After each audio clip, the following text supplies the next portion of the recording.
I'm glad we're having this conversation. And Ron Placone, I'm glad that you're here on this day. One of the reasons why is I want to present a question to each one of you. We are now 3 days away from Biden finishing his first 100 days in office. What would you grade him based on the policies he has succeeded and fought for, or lack of thereof so far? Ron, if you can start. Well, I want to answer that quickly in two ways. If you're going to compare it to other presidencies, Hmm. I would give him a D because, I mean, there were some things like some executive orders and so forth where it's like, okay, this isn't a bad thing. It's just not enough. I mean, that's pretty much the Okay. best summary of his presidency so far. Well, some Hmm. things have been bad things, but it's either, hey, this is a really bad thing, or hey, this isn't a bad thing, but it's nowhere near enough. That's basically, Hmm. what he's done so far. So compared to other presidencies, I would say that's about a D. If you're going to say as far as the world at large and what a government should be and what leadership should be, I would give him an F. But you know who else I would give an F to?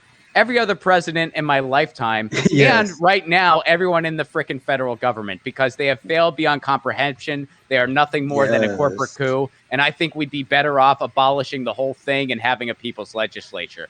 So, depends on the standard for what I'm giving the grade on. But so those are my two answers. Okay. Nick? So it's easy for me because what Biden has done, he's effectively killed um, the protest that was going on, even though we have the same problem. Hmm. He ran on ending Trumpism, but he's continuing Trumpism. We still had Hmm. kids in cages, and we did this question a few weeks ago when Biden literally just got in. And I'm like, okay, I give him a D because I want the pleasure of dropping him when he doing all these things I expect him to do. The Hmm. fact that he did not get out of Yemen, I mean, this is easy. There's Hmm. bipartisan support for him in the support of genocide Yemen. He couldn't even do that. He could have halt all deportations, and he actually increased deportations. The rate in which he doing it, how he treating Haitian immigrants, where he pretty much sounds just like Trump in handling them. I'm gonna keep it short, so I'm in here soon.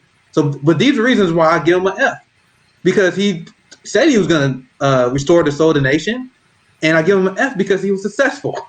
Because the soul of the nation is a nation that is institutionally racist, is a nation that has a border crisis and bombs people overseas, and that's what we see Biden is doing. So he continuing the U.S. empire, and for doing that, you're not going to get anything less than an F from me. I gave him the D when we first did because I'm like, oh, he just got started. Wait till I drop him. And as soon as he bombs Syria, there's no way I can give you any grade other than F after doing a illegal activity where you killing people and you funding agents. I just can't do it. So anyone who pretend that Biden is anything other than a trash president, you're doing a gross disservice to the Overton window. Anyone who will give Biden anything higher than C, you're doing a gross disservice to the Overton window. Hmm. Uh, RJ? Me, it's an F minus if that's even possible, and the reason why, and I gave him a D minus before, so this is even worse. And so here's the one part I don't like about Joe Biden. If you look at a modern American presidency, starting from FDR, what most presidents do in their entire term is described in 100 days. That's why we talk about the fucking 100 days. And so if you look at what Biden has done, everything is either temporary or a fuck you. You know, the whole option too of what LBJ and what FDR did is they said, look, we don't know if it's going to fucking work. But what we also know is we know that political pressure and political capital only lasts a short amount of time. So pass anything we fucking want in this first 100 days, and if something doesn't work, well, at least we have the power to fix it, rather than asking Congress to do something and the political expediency isn't there anymore. That was the whole fucking purpose. So that's what we're saying, Joe. We're not asking for it to be fucking perfect initially. Just do whatever the fuck you want. Pass us whatever you can, and then if it doesn't work, fix it later. Because they don't have to go back and ask Congress and beg them from shit. You already have the power. Oh wait, where do I know that from? Oh, wait, Republicans do that all the time, right? And what also pissed me off is, oh, the Senate parliamentarian. You know, oh god, that pissed me off too. And so the reason why I gave Joe Biden F specifically is that all the tactics that the Republican Party uses, like stretching the Constitution and then manufacturing consent, telling people it actually helps them. Amazing how that works. And I just wish that Joe Biden would do a better job in maximizing political capital, because we know what happened under Obama. We know what happened under Bill Clinton. 2 years after they get power, they fucking lose it because they don't know how to use the power that's given to them. And they wonder why people don't want to fucking vote for them, because they're total fucking losers.